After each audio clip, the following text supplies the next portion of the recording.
I hereby introduce to you Mr. Michael Veazey. Hello, amazing FBAs, and welcome back to the show. Today, we are dealing with mindset. And what on earth is that doing in an Amazon podcast, you may ask yourself? Well, I am asking myself the same question, but I can answer it very simply. We will be dealing with niche research and how to find a product, sourcing and how to get better products, and launching, and all the latest tactics. We've definitely got some interviews lined up with some cool people. We have, for example, not one, but two podcasts lined up with different experts about chatbots on Facebook. So we are definitely going to be doing all that, the usual stuff. But this is, I believe, timely because I've never in my life really been so motivated to do something based on purely what my clients have been struggling with. And really, I've done 2.5 years of mentoring one-to-one and 2 years now of masterminds for mostly beginners. The last year, I've been fortunate enough to work with people who are doing very, very well, anywhere from 25 to 250,000 pounds or upwards per month revenue. So 300 to 3 million, 300,000 to 3 million a year upwards, plus all my old mates and the experts I interview as well who do really well. So I'm fortunate to know a lot of really, really good, successful people and look in the differences between them. For sure, some tactical stuff helps, but it's really not the picture. That's not the big difference. Even if the people who are succeeding don't know it, I think they're mostly not succeeding because of tactical stuff. They are smart about their tactics, but I think there are other things that are helping them. But also, I think a lot of those guys also could be blocking themselves from serious progress by focusing on tactics as well. So I think for the newbies and advanced sellers alike, missing the deeper stuff is actually probably costing you a lot of money, never mind happiness. But for newbies particularly, it's not just a developmental thing or it would be nice to have, blah, blah, blah. I think it's the absolute block of blocks, the mindset thing. And mindset breaks down into a lot of different things. What the hell does it mean? Well, first of all, it shows up in poor time management, but that normally means there's a problem with motivation and goal setting.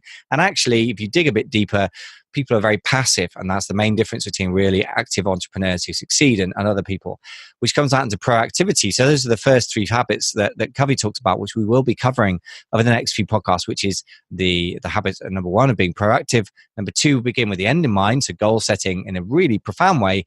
And number 3, first things first, which is the time management maxim, which in a way, put superficially, are very simple stuff. But before you even get into that, there's a whole couple of sections that we're going to cover in the next couple of podcasts. The first one being inside out. Why on earth does this matter? How does this relate to mindset and Amazon? Well, let's dig deep, and I think you'll be amazed to find out. Okay, so let's get into this first major section, apart from the introductory section, which we did in the last podcast. Inside out. From Steve Covey, the 7 Habits of Highly Effective People. By the way, most of the quotes in this, so they've got quote marks around it, are from Stephen Covey himself. And that is, what we've got to attribute the quotes to. I've tried to be clear about what's from me or other people. So what's Inside Out about? Well, basically, it's about the idea of the difference between the personality ethic and the character ethic. And Steve Covey says basically the literature, success literature of the last 50 years, and I guess he means in the US basically, is superficial band-aids and aspirin. It's based around the personality ethic. And we can all think of it, even if you go back, and this was printed, I guess, first in the 1980s. So I guess that goes back to the 1930s. And you can think of like Napoleon Hill, Think and Grow Rich by Napoleon Hill, for example. I mean, even the title implies that, yes, your thinking matters, but it's about growing rich. And that's a somewhat superficial aim, I guess. There's rich dad, poor dad. Again, the word rich is in the title. Nothing wrong with being rich, by the way. It'd be a bit absurd for me to be in a business podcast not giving ourselves permission to be rich. But there's a focus on a certain kind of richness that I think spells trouble in the mindset of the person. And there's other things out there as well. How to win friends and influence people. That's clearly an external focus rather than an internal one. That's the personality ethic thing. And it addresses acute problems. For example, if you feel have no friends or influence, I guess, but it leaves underlying chronic issues to fester. And I really think that's true. And I've found that to be so true with newbies as well. So that we need to get into the opposite. What's that? The character side of things. What does character mean? Well, the first 150 years of successful literature, and I guess that defines success literature in the first 150 years. Well, I guess from an American perspective, anything from more than about 200 years ago doesn't exist. Obviously, from Britain, we have a slightly longer perspective, and I guess you could probably go back to the ancient Greeks. But okay, let's say 150 years in American success literature. They were basically about the principles of effective living and things like integrity and humility. Humility being like you might not know everything or you might just be wrong. Fidelity being true to your purpose, being true to a person, being true to your partner, whether a business partner or your wife or husband or whatever. Courage, really basic principle for entrepreneurs. So important. Patience.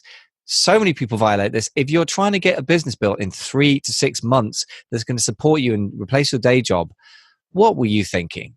Come on, this is not real. Have some patience. It might take you a whole 18 months, but if it took you 18 years to get where you are in your career, shouldn't you at least give it a couple of years?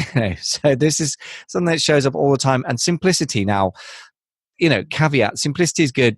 Being simplistic in a complex world, I don't think is good, but still, I think the basic idea of simplicity is good. And the golden rule, which is do as you would be done by. In other words, try and treat people as you would want to be treated yourself. And that comes down to basic things like, how do you want to be treated as an employee? Okay, when you hire people for your business, if you're a more advanced seller, then think about that. Remember what it was like to be a lowly employee with a day job if you have already left. And if you're in a day job and you're wanting to sell stuff and be successful, think about how you want to be treated as a customer on Amazon, for example. If there's a problem with the product, how would you want to be contacted? How would you want to be treated, etc.? Simple stuff, right? Ben Franklin's autobiography was like a classic of this era, and it's often quoted by other success books and self-development books, etc. Rightly so. Very quotable guy, very, very worthy person. Now, the personality ethic is a little bit in contrast with that.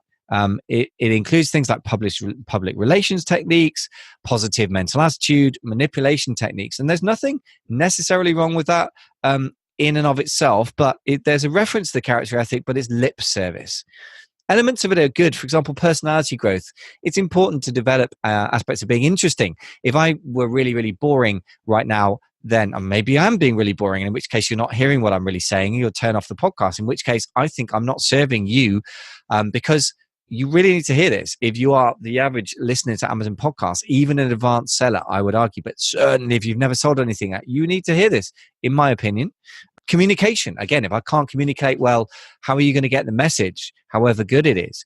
Education and influence strategies. If you don't know that I exist and I'm good at promoting myself, if I can't get you to engage and influence your thinking in some way, I can't serve you either. So these things are good. Positive thinking has its place, but they are secondary, not primary traits. And this is the point. And this is, by the way, I think the absolute focus of the entire internet marketing world, but especially on Amazon related stuff for whatever reason.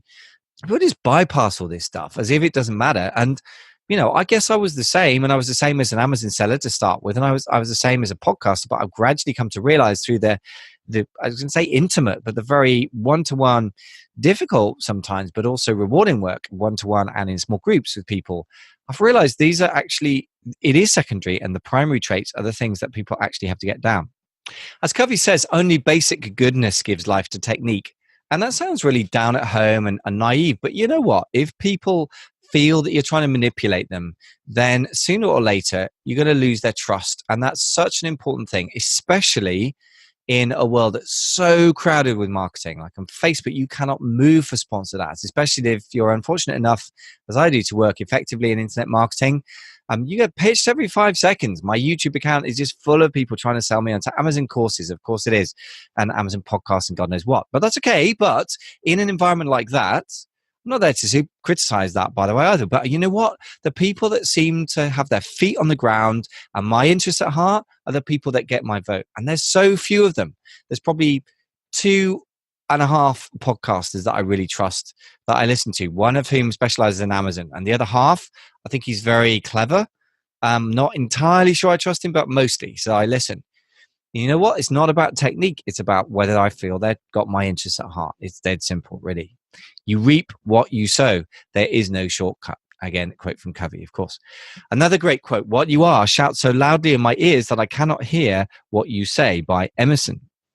And of course, if you are, obsessed with manipulating people and being loud and obnoxious, or, just shoveling rubbish out there under your brand, sooner or later, people can't help noticing that, whatever you say about your product, if it's shoddy or your customer service is awful, it doesn't matter what you say about your customer service. If people's experience rather of that is awful, that's what they're going to actually think of you as. So what's the alternative to this ghastly superficial way of being? Well, it's the basic principles, the rock of the ages. Principles, according to Covey, are like lighthouses. They are natural laws that cannot be broken.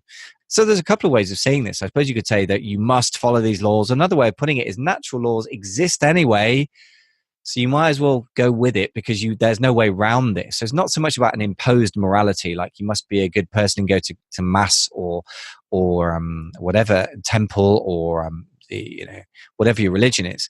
But it's more like, you know what, this stuff exists anyway. If you ignore this stuff, you're going to crash into it.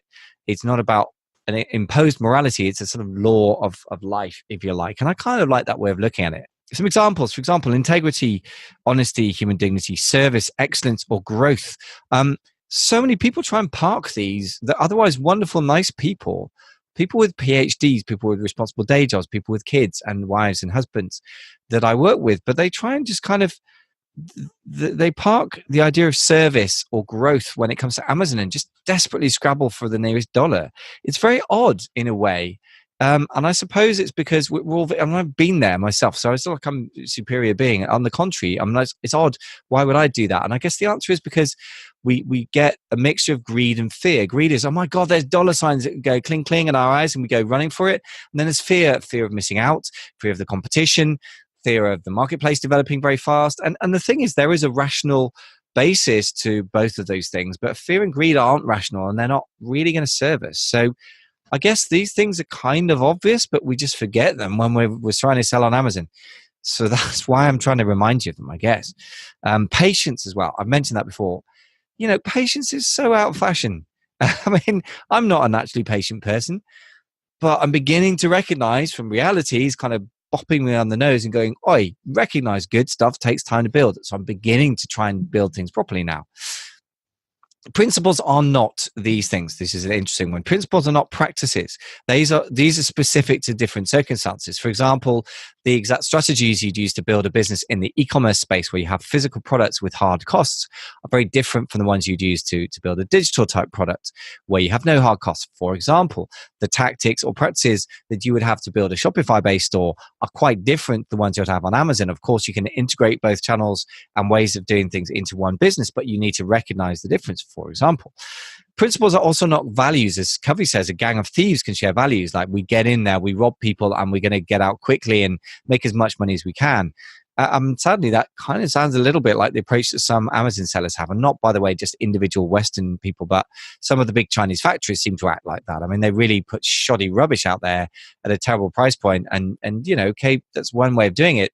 But over time, the market punishes that kind of thing because it just goes, this is horrible, we're not going to buy it. As Covey says, principles are the territory, but values are the map. So in other words, principles exist anyway, and we just need to be wise and try and find them, because if we don't see them, doesn't mean they're not there. We just crunch into them and they make a hole in the boat, to extend the lighthouse metaphor. The map is not the territory, as he says. Correct maps will infinitely impact our personal effectiveness far more than any amount of effort expended on changing our attitudes and behaviors. Let's just pause for a second and think about this. Effort expended on changing our attitudes and behaviors is really kind of superficial stuff like positive mental attitude and trying to think your way out of a problem. Correct maps just basically says things like, you know what, if you try and build a business and you're not trying to put excellent stuff out that serves people well, your customers, in other words, sooner or later, whatever clever tactics you have, however positive you try and stay about stuff, you're going to fail because your products stink. If you put crap out in the marketplace and people don't buy it, it's not because you have a negative attitude. It's because you aren't trying to serve people by giving them better stuff, or you're not being diligent, or you're not striving for excellence, or taking the trouble to look at other people's products and what your customers might buy instead. Which comes down to, I guess, service, or at least being diligent, or whatever other diligence perhaps would be a virtue there. Principles of growth and change. One of the principles that people really try and skip really badly. And I don't know why it's so flipping prevalent in Amazon. I guess it's an internet marketing thing. They try and skip the principle of process, which is to say that growth and development comes in sequential stages. In other words, one after another. You can't just jump stages. The child learns to turn over, sit up, crawl, walk, and run in that order. Each step's important. And that's so important for business as well, which is why we try to build this philosophy, for example, into the PLP course, if you want to check that out, which will be going live from mid-October. AmazingFBA.com/PLP, P for private, L for Lima, P for process. So private label process, Papa, Lima, Papa, if you're spelling it phonetically or whatever it is. It's not phonetic, you know what I mean. Yeah, and that lays our philosophy out there as well. And I guess that this actually chimes in very, very well with our philosophy, which is why I'm doing this from the superficial marketing point of view. This is to channel people towards that sort of page to get people on board or on the same page, literally, as our philosophy, and attract the sort of customers that share our philosophy, and to repel those who don't, actually. Because if you're looking for a superficial quick fix, I'm just not even interested in providing that anymore. It's just so painfully ineffective. And the sort of person it attracts is not the sort of person I want to do business with. It's just their hard work and they don't succeed, right? And one of the things we say in PLP is very simple. We need to walk before we can run. So if you haven't sold anything online yet, do a bit of retail arbitrage, sell some books off your shelf. We have loads of books around me here. Just go to Oxfam and buy some stuff. Go to Tesco's, whatever it is. These are not sophisticated strategies. Please don't follow them. But you get the idea. And then stick a product out into the marketplace on a test order, and then stick out a full private label order. And then if you're really ambitious, you need to develop your own product. So there are phases of development of your own mindset and skill set as an entrepreneur, and phases of development of your own business. And if you try and skip this stuff and go straight from nothing to buying £10,000 worth of stuff in the hope of becoming a £100,000 a month seller, you're trying to skip steps. And yes, you can occasionally succeed that way for a short time by luck, but hope is not a strategy, as the Marines say in America. And you know what else? It's very unlikely to succeed because you're trying to skip over steps, and that's not really how it works. You can't really skip steps. Or at least if you do, you pay the price. That's true for piano playing or tennis or creating a business, as we just talked about. So if you're aspiring to level 10, whatever that means for you, £100,000 a month, and you're currently making, £2,000 a month, then why don't you aim to make 3,000 or 10,000? But don't try and go straight for 100,000 within 6 months, because it's just pretty unlikely you're going to succeed. I'm in the doubtful privileged position of reading all the application forms that I make people fill in for the Zero to Hero Mastermind, or for mentoring programs, or for that matter, for the 10K Collective Mastermind as well. And it's interesting, the 10K Collective Mastermind, because they're people that are already selling and successful. They normally have pretty realistic aspirations. The people who are just starting out will sometimes say crazy things like, I've got £5,000 put into business and I want to be doing £100,000 a month in revenue by the end of the year. And occasionally I have to pull them up, but it's pretty rare. It's quite that out of whack, but sometimes the numbers really don't match up. I'm like, let's think about this. You want to take £5,000 and turn it into £1 million a year business in 12 months. Now, does that sound realistic to you? And of course, normally at that point, people are a bit sheepish and say, well, I guess not. And it's not because I'm trying to rain on their parade or pee on their bonfire or whatever other metaphor you want. I want to serve them. And the first thing I need to do to serve them is to bring them back in touch with some kind of reality, It's hard to avoid that, really. So if you don't let a teacher know what level you're at, by asking a question or revealing your ignorance, you won't learn and grow. This is another thing. If you try and look clever in a Facebook group and come up with, quote, sophisticated strategies and tactics, but you haven't sold a dime online yet, you know what? That's okay. You don't feel bad about it. Just be honest, and then you can move on from where you're at. And one day you can be a genuine guru or advanced seller helping others. Same in relationships as well, for example. I mean, this stuff goes much deeper. And by the way, if you are a more powerful seller and you have a team, or you're just starting out, but you have a coach or a community that you're part of, or you're working with your supplier, all of these things here apply. To relate effectively to working associates, or for that matter, suppliers or business partners, we must learn to listen. And this requires emotional strength. Listening involves patience, openness, and a desire to understand, which are highly developed qualities of character. So this is just an example. And yeah, it applies across the board in relationships, but let's focus it on business for a minute. How many of us just try and blast our way through relationships with suppliers. I mean, I've been so guilty of that, to give them rubbish and just jump up and down. And don't get me wrong, I'm not talking about being weak and not being firm with people when it's needed, but that's the difference between that and actually listening. And the irony is, of course, if you want to do a really amazing job in negotiating, you need to listen a lot more than you speak, because you'll gather a lot of information that can actually be used, in your favor. As one of the things that I've learned as a not natural listener, I've really had to learn that. I'm still having to learn that, but trust me, this is true. And it's not just about happy, clappy, touchy feely. It's hard business sense as well. This is why I'm bringing this to you, right? I'm not a life coach. This is a business podcast. This is about business success. Don't be mistaken. As it says here, it's so much easier to operate from a low emotional level and give high level advice. I mean, that's so true on Facebook groups, guys. It's not, the public facing ones. I mean, people who have not made a penny and don't have the courage or the initiative to start a business are there spouting stuff because they read it in a book or in another Facebook group. I do my best not to do that. Undoubtedly, I fall into that as well. And mea culpa, I do my best not to do that these days. Another error that's a classic one in relationships that may again come into if you have a team, the error of borrowing strength or pulling rank. And I'm certainly being guilty of this, and using your positional authority and forcing people to do what you want. Borrowing strength builds weakness. It builds weakness in multiple places in the borrower because it reinforces their dependence on external factors. For example, if you've got some poor guy in the Philippines, guy or gal on $3 an hour and you're paying for them and that's paying their rent, then of course they're dependent on you. But that's not a great way to learn to lead. It also weakens the person who's acquiescing with the bullying or the borrowing of strength. If you want to put it politely, it stunts their growth of independent reasoning, their growth generally, but also their internal discipline as well. So you can't just leave them on their own to do stuff because they haven't built loyalty to you. They haven't built initiative. And it stunts the growth of the relationship as well because fear replaces cooperation. It's somewhat arbitrary and somewhat defensive. And by the way, this can also apply, all of these things can apply to your relationship with the supplier in China. And I'm not suggesting you should be naive, right? Being naive is also not part of being a sophisticated and grown-up human being, but it is about developing quality relationships. And that can be difficult to do with suppliers who are trying to, basically get one over you sometimes. So that requires listening even more closely and understanding that when they're trying to put one over you and just being very clear that you're not an idiot and you're not going to have that do for you. But this is really more about the sort of stuff with your team and, for that matter, even your spouse or anyone like that. The big question is what happens when the source of borrowed strength, be it position or money, changes or is no longer there. For example, if you depend on being very, very browbeating and being, on Skype 5 times a day to get your PAs to do stuff or your VA, what happens if you're ill for a week? Does your business just fall apart because they don't do stuff? There's a lot to think about there.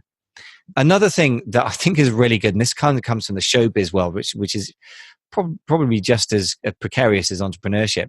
Be nice to people on your way up because you'll meet them on your way down, as Wilson Meisner says, or my version of it that I know is don't on people on the way up because they'll on you on the way down, right? Expletive deleted, but it's really good advice. Now, a whole new section.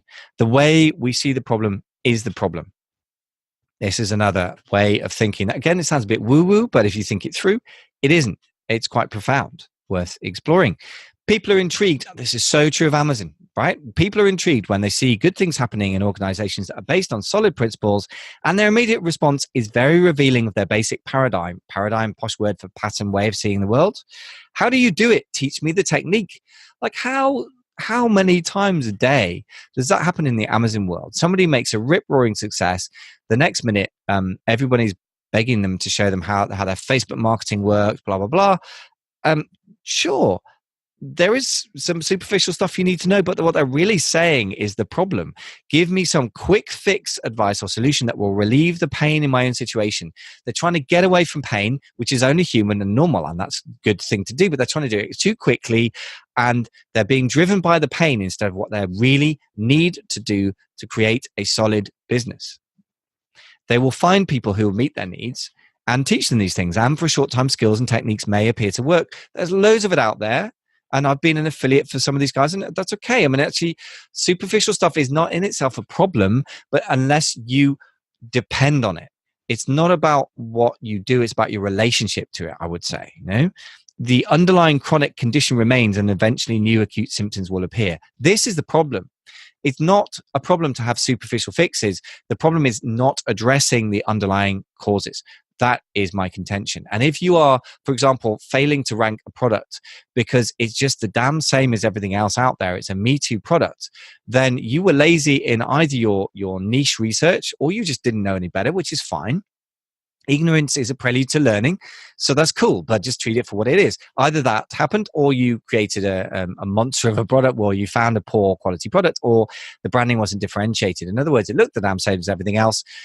If you try and pull every lever you can in the launch side of things like Facebook ads and super URLs, storefront URLs, whatever type of URL, there's one born every minute, whatever it is, it depends when you're listening to this, how meaningful those words even are, right? But fine. But if you messed up on the Me Too-ness of your product, it won't make any difference. The chronic underlying condition is that you are not reading your market well enough, or even worse, probably you just don't really connected with a particular set of people and really understanding their pains. And I was relieved to see, going back to podcasts for different reasons the other day, that back in early 2016, I was banging the drum of really understanding your market deeply. And I'm really glad I was. I couldn't remember that I'd gone back that far with that obsession, but I really am into that. So that might be, for example, one of the chronic causes. Here's the thing. The more people are into quick fix and focus on the acute problems and pain, the more that very approach contributes to the underlying chronic condition. I'm going to let that sit for a minute. I'm going to say it again. This is Covey again. The more people are into quick fix and focus on the acute problems and pain, the more that very approach contributes to the underlying chronic condition. Right? In other words, in my words, I think that means that if you are obsessed with quick fixes, you never get round to looking at underlying problems in the first place. And that becomes a self-perpetuating thing. And actually, Andre Chaperon talks very knowledgeably about this in his thing called Frank versus Matt. The sort of superficial grabbing at solutions versus growing up as a business person and thinking strategically and not going for shiny objects. And we've all been there, and I've been there, and I probably still am there, right? So I'm just as bad, but at least now I'm seeing how deep this problem goes, and the way we see the problem is the problem. For example, for the podcast, I've actually finally got around to the idea that maybe I'll have a week or two where I didn't put much content out and I'll get punished by iTunes. But instead of running around in fear of iTunes ranking me or not ranking me, I've decided to have a proper content strategy, put out some thematically based stuff. And this mindset thing is part of the result of that. And it will take time to tell whether there's a payoff for that or whether it was not actually right in terms of SEO and the podcast getting more listeners or more engagement or whatever. But I know that this is content that is needed in the community because of the deep work that I've done with mentoring clients and Zero to Hero masterminds, hour after hour after hour of one-to-one or small group intensive work. So I know this is important. So I've got faith to put it out. So for example, I'm trying to get over the quick fix of just whacking out some random content. Next one, the way we see the problem is the problem. Another example, management of employees. I've taken course after course on effective management training. This is Covey again. I expect a lot out of my employees and I work hard to be friendly toward them and treat them right. This could be any group of masterminds or any other collection of Amazon sellers talking about their VAs, could it not? But I don't feel any loyalty from them. I think if I were homesick for a day, they spend most of their time gabbing. Again, we've all been there with that feeling, right? Personality ethic would say, take dramatic action, make heads roll, shape up or ship out, I think is the phrase in the States. Find a motivational training program, hire new people. But is it possible that under that apparently disloyal behavior, those employees feel like I'm treating them as mechanical objects? This is Covey again. Deep inside, is that really the way I see them? Is there a chance that the way I look at the people who work for me is part of the problem? In other words, seeing them as mechanical objects. I mean, we've all been guilty of that. And I've been so guilty of seeing the stuff I sell on Amazon as just vehicles to make some easy cash, which was never easy. And that doesn't work very well. It kind of worked in 2014. It ain't going to work in 2018, 2019 and beyond for sure. And seeing the customers on Amazon as some kind of petty idiots. I mean, if you take the word employees and substitute Amazon customers, even if you're a newbie who just got selling, This is pretty profound stuff. I mean, there are some idiots on Amazon because Amazon is 50% of e-commerce now, pretty much. And e-commerce is a big chunk of retail. It's huge. So basically, a good subsection of the world is on Amazon, ranging from the idiots to the angelic. But most people probably deserve to be treated as human beings, because we want to be treated as human beings when we buy stuff on Amazon, right? It goes back to the golden rule: do as you would be done by. So it's very, very probable, I would say, not just possible, that you're probably trying to treat your Amazon customers, or the customers that you serve who are Amazon's customers, whatever your view of that, as mechanical cash cow generation devices. And they're not. They're human beings. And if you come across as treating them like humans, trust me from experience, like, they're delighted. Because they expect to be treated like objects. Where we see the problem is the problem. Example number 2, time management. This is absolutely up there for any newbies, i.e. people who haven't sold on Amazon or who just got started. So if that's you, really listen up. How does this sound to you? There is so much to do. There's never enough time. I feel pressured and hassled all day, every day. I've attended time management seminars. I've tried half a dozen different planning systems, they've helped, but I don't feel I'm living the happy, productive, peaceful life I want to live. That's Covey again, but sort of speaking as one of his problem clients. That could be me today or yesterday or any time in my life, I have to say. Always feeling pressured. Personality ethic would say there must be something out there. Maybe get a new planner, go for a new seminar. That's not something I personally do, because the irony is not lost on me of spending hours in a time management seminar in order to get more time. But I certainly read the books. I've read loads of stuff, amongst which I would include The 7 Habits of Highly Effective People. Kind of started off as driven by time management issues. And if that's you, fine. But you'll discover it goes way deeper than that. And of course, podcasts. Hello, you're listening to this. Well, I'm able to provide something that is less than superficial and has some depth. And I can say that because it's not my content primarily. I'm reflecting really on Covey and bringing it up to date for Amazon sellers. That's it. But is there a chance that efficiency is not the answer? Is getting more things done in less time going to make a difference? And obviously the answer is, if you're working on the wrong things, no, it ain't. Could there be something I need to see in a deeper way that affects the way I see my time, my life, and my own nature? And of course the answer is yes. The way I see my time is just like a lot of people. I see it somehow as a list of a million things to do, all of which have to be done. You know what the truth is? It's 80-20. If I do one important thing today or 2 important things, that will move the needle on my business and my life. That's been a good day. It's better to do 4 or 5 important things. But if that's all I do and they're the right things, that's okay. I don't have to achieve everything, and I'm never going to achieve everything. I'm never going to be perfect. As Tim Ferriss said, I was originally going to quote a lot of other books in this that I read that I find very, very helpful and powerful. But I found so much meat to dig into, as it were, in the 7 habits. I haven't really mentioned them. But Tim Ferriss says, if you're going to achieve big, good things, you've got to be willing to let some small, bad things happen. And I would add to that, a lot of small, bad things happen. So you're going to be late with your library books. You're going to leave the washing up or whatever, which reminds you, I've got to get that done before my wife comes back home. But you know what? I'm getting the podcast done because that's the priority for the day. Being precedes having. If you want to have more freedom or more latitude in your job, be a more responsible, more helpful, more contributing employee. That is Covey's example from the workplace. But my example for entrepreneurs would be this. If you want to have more freedom and more wealth in your business and life, which seems to be the 2 big drivers for most people, you need to be a few different things. You need to be proactive enough to start without being told to and being managed, which is really hard to do, by the way. And habit 1, being proactive, is the first of the 7 habits for a good reason. And I think that's actually what lies behind a lot of people getting in stasis and staying in stasis, not moving, getting becalmed and stuck. And it is hard to do on your own. And if you are stuck, I would encourage you to get help. I would say get a community and get a coach. And if you have no structure, get a course as well. I think you need all 3. I've used all 3. I'm still a member of Masterminds. I still pay healthy money for a business coach as well.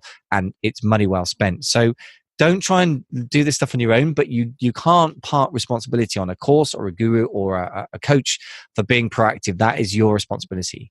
You need to be disciplined enough to do stuff when you don't feel like it. Like this podcast, not only is my voice going and I've got a cold coming, but I recorded this once and it failed to record. So I'm doing it again because I think I've got to get it out there for my business and to keep the content going, but also because you need to hear this because it's an important message, in my opinion. You've got to be courageous enough to start and carry on in the face of fear and failures. We've all had failed products. You've actually sold something. Certainly everybody and this is the big block for newbies, has fear of having a failed product, you know what? That fear is the big thing that's blocking you, really. If you can get over that and be courageous and continuously courageous, not just once, but every day, then you have a good chance of actually making it into actually having a business. And of course, you've got to care enough. You've got to be caring. You've got to be a person that cares about others and is willing to serve your customers' needs to create fantastic products, marketing, whatever it is, that actually serves them. For example, your marketing, even though it may feel like it's all about pushing objects and or services at people in order to make money, that I would say is that's a problem thinking in itself. You're never going to succeed that way long term, in my opinion. You need to provide products and services that actually fulfill the needs and wants of your customers. If you do that, then you'll get paid handsomely as well. So the basic first part of the beginning and end of what Covey says is about the inside-out approach. The inside-out approach says that private victories precede public victories, that making and keeping promises to ourselves precedes making and keeping promises to others. And he says also, I've never seen lasting solutions to problems, lasting happiness and success that come from the outside in. Success is an inside job, as somebody said once. I can't remember who that was.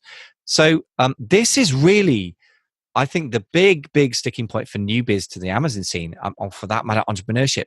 They get stuck because they can't keep promises to themselves because it's the hardest promise to keep. If I have a client in the diary, I'll make sure I'm on Zoom. And if I'm 5 minutes late, I'm highly apologetic. If I have a mastermind meeting, I get there. If I have to speak to my supplier about a product, I'll get there. If my supplier has sent me a Skype message saying, what about this packaging? Is this okay? Have we got the shipping labels right? Whatever. You know, I'm in motion. The hardest thing is to get into motion. That is truly hard to do on your own. I mean, you need to be proactive. I would honestly say you probably need a bit of help if you've been stuck with it for more than 3 months. So first of all, I wanted to make sure I provided you with massive value here. In and of itself, 99% of people listening will never pay me a penny for any products or services. And that's cool by me because I want to leave the world a better place than I found it. And if this is my way of doing it, fine by me. Equally, I'm going to mention the ways I can give you help because I think I'm often guilty of not saying that enough. And if you don't want to hear any more about what I have to offer, then ignore all of this, go get the book, and I'll see you in the next podcast. But just quickly, I can tell you about getting help because doing this stuff on your own is super hard and you don't have to. So if you're making £25,000 a month in Amazon revenue already, you can join the 10K Collective. It's application only. Go to amazingfba.com/10K. I seem to put 4 W's in the slide if you're watching the video. So yeah, don't do that. www.amazingfba.com/10K.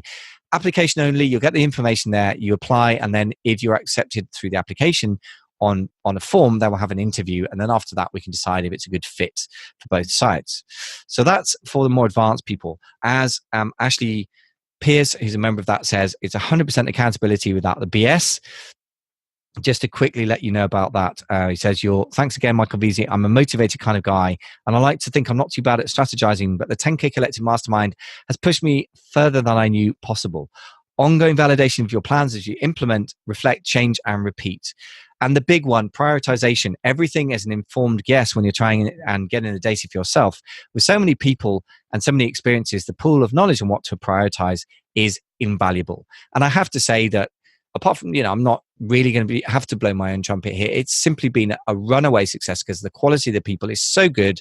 They do masses for each other. It's an amazing group. If you are lucky enough to be a person that qualifies for that, you probably should be applying. It's £99 a month at the moment. The price is going to go up. But we've also got a waiting list. By the time you look at it, the price might be £150 a month. But at that price point, it's still massive value. I talk to some of the members if you want to. We can put you in touch. But anyway, so that's that one. And I do think that's of massive value.